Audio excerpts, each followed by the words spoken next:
नमस्कार दोस्तों, scary files में आशीष के साथ आप सभी लोगों का फिर से स्वागत है एक और खौफनाक और दिल को दहला देने वाले एपिसोड में। दोस्तों, ये जो कहानी या फिर ये जो घटना मैं आप लोगों को सुनाने जा रहा हूँ, बिल्कुल सच्ची कहानी, सच्ची घटना है जो कि विक्रम के साथ घटी थी। जी हाँ दोस्तों, मैं बात कर रहा हूँ 2003 की, जब विक्रम के साथ ये घटना घटी थी और विक्रम के पैरों तले से जमीन खिसक गई थी। जी हाँ दोस्तों, इस घटना की शुरुआत होती है तब से जब विक्रम एक पेशे से डॉक्टर था और उसका मतलब बड़ा डॉक्टर था। कभी इधर सर्जरी करने जाना, कभी उधर जाना, यानी कि जो बड़ी प्रॉब्लम्स होती है डॉक्टर्स के लिए अचीव करना किसी भी पेशेंट को, ये सब विक्रम करता था। और विक्रम काफ़ी खुश भी था अपनी जॉब से, क्योंकि उससे अच्छा डॉक्टर वो खुद को किसी को नहीं मानता था। वो जो भी करता था सीधा मन लगा के काम करता था और कोई भी मतलब नेगेटिव विचार नहीं आते थे उसके मन में कि कैसे किडनी निकाल के बेच दूँ, ये सब कर दूँ। विक्रम शोभा से भी काफ़ी अच्छा था, मतलब बोलने में भी अच्छा था और पहचानने भी सभी से बातें भी अच्छे से करता था और विक्रम भी अच्छे खुश था।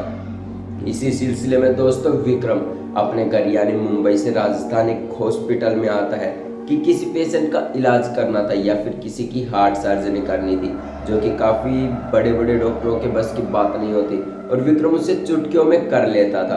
तो विक्रम राजस्थान में आ जाता है और उस हॉस्पिटल में पहुंच जाता है जहाँ पेशेंट की सर्जरी करनी थी। वहां पहुंचकर विक्रम को पता चलता है कि सर्जरी तो दोपहर में करनी है और विक्रम सुबह सुबह वहां पर पहुंच जाता है। विक्रम सोचता है यार बहुत जल्दी करी मैंने आने की, शायद थोड़ी देर और घर रुक जाता तो अच्छा होता। तो विक्रम अपना समय गुजारता है। तो वो थोड़ी देर में करीबन 9:30 बजे के आसपास कैंटीन में चला जाता है और वहाँ पर अपने कॉफ़ी शॉप पर चला जाता है और कॉफ़ी ले लेता है और वहीं पर बैठ जाता है और अपनी कॉफ़ी पीने लगता है। तभी विक्रम को कुछ ऐसा एहसास होता है कि कोई उसके पीछे बैठा हो, कोई उसे देख रहा हो। विक्रम के मन में विचार आता है और विक्रम जैसे ही पीछे मुड़ता है विक्रम को कुछ भी नजर नहीं आता है। विक्रम भी इस बात को इग्नोर कर देता है और अपनी कॉफ़ी जो पी रहा था उसकी तरफ ध्यान देता है। धीरे धीरे 5 से 10 मिनट गुजर जाती हैं। विक्रम के कान में किसी ने जोर से फूंक मारी। विक्रम अब की बार काफ़ी डर गया था। विक्रम सोचता है कि यार कान में फूंक कौन मार सकता है, और यहाँ पर कैंटीन में कोई बैठा भी नहीं था। जहाँ पर कॉफ़ी विक्रम पी रहा था दोस्तों, वहाँ पर केवल और केवल विक्रम था और एक सर था जो जिसने कॉफ़ी दी थी अपनी कॉफ़ी शॉप से। कॉफ़ी शॉप वाला अपनी बातों में मस्त था, यानी अपना काम कर रहा था। और विक्रम के कानों में जब किसी ने फूंक मारी तो विक्रम काफ़ी डर गया। विक्रम ने आसपास देखा कि आसपास तो कोई है भी नहीं, फिर कान में फूंक किसने मारी। विक्रम इस बात को लेकर काफ़ी डर में रहने लगा था और थोड़ा ही समय और बीतता है। फिर वो कॉफ़ी वाले के पास जाता है और उससे कहता है कि यार मेरे कान में अभी अभी किसी ने फूंक मारी, ऐसा कैसे हो सकता है। जो कॉफ़ी शॉप वाला था दोस्तों, विक्रम को सीधा कहता है भाई साहब बाहर ज़्यादा हवा चल रही होगी, तो ऐसे ही मन में आया होगा कि लग गई होगी। विक्रम भी ज़्यादा नहीं सोचता कि हो सकता है यार ऐसा ही हुआ होगा, ज़्यादा बाहर हवा भी तेज चल रही है और मुझे भी ऐसा ही महसूस हुआ हो। विक्रम भी इस बात को इग्नोर कर देता है और विक्रम कैंटीन से बाहर निकल जाता है। और तभी वहीं पर एक जगह थी जहाँ पर मतलब पेशेंट्स होते हैं। तो विक्रम भी सोचता है कि 5 से 10 मिनट में यहाँ सो लूँ और शाम के समय तो ऑपरेशन है ही, मैं आराम से खड़ा हो जाऊँगा और ऑपरेशन कर दूँगा, यानी जो सर्जरी करनी है वो कर दूँगा। विक्रम दोस्तों तभी वहीं पर सो जाता है। करीबन 10 ही मिनट उसकी आँख लगी हुई थी। विक्रम को कुछ अजीब सा लगता है, उसे लगता है कोई उसे बुला रहा है, लेकिन कोई नज़र नहीं आ रहा था। विक्रम थोड़ा डर जाता है, फिर भी विक्रम कहता है कि सो ही जाता हूँ, शायद मेरा मन का वहम हो। विक्रम दोस्तों फिर सो जाता है।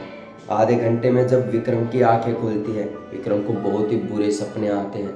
विक्रम काफ़ी डर का माहौल हो गया था और विक्रम पसीनों से लथपथ हो गया था। विक्रम को कुछ समझ भी नहीं आ रहा था। विक्रम जैसे ही उठता है, उसके बेड के पास ही एक औरत बैठी हुई थी जो काफ़ी अजीब तरह से विक्रम को देख रही थी और विक्रम भी काफ़ी डर रहा था। तभी विक्रम उस औरत को देखता है और विक्रम वहाँ से भागने की कोशिश करता है। लेकिन दोस्तों मैं आपको बता दूं, विक्रम जैसे ही वहाँ से भागने की कोशिश करता है, वो जो गेट था वो अपने आप बंद हो जाता है और विक्रम अंदर कैद हो जाता है। करीबन 10 से 15 मिनट विक्रम काफ़ी डर के माहौल में रहता है और कैसे न कैसे करके वो गेट खुल जाता है और विक्रम वहाँ से भागता है और भागते भागते विक्रम को ऐसा लगता है कि कोई उसका पीछा कर रहा था। विक्रम काफ़ी डर जाता है, काफ़ी क्या हद से ज़्यादा डर जाता है और विक्रम भागता भागता जा रहा था हॉस्पिटल में। तभी थोड़ी दूर भागते भागते विक्रम को लगा कि उसे किसी की आवाज़ सुनी। आसपास के कमरे में विक्रम को आवाज़ सुनी।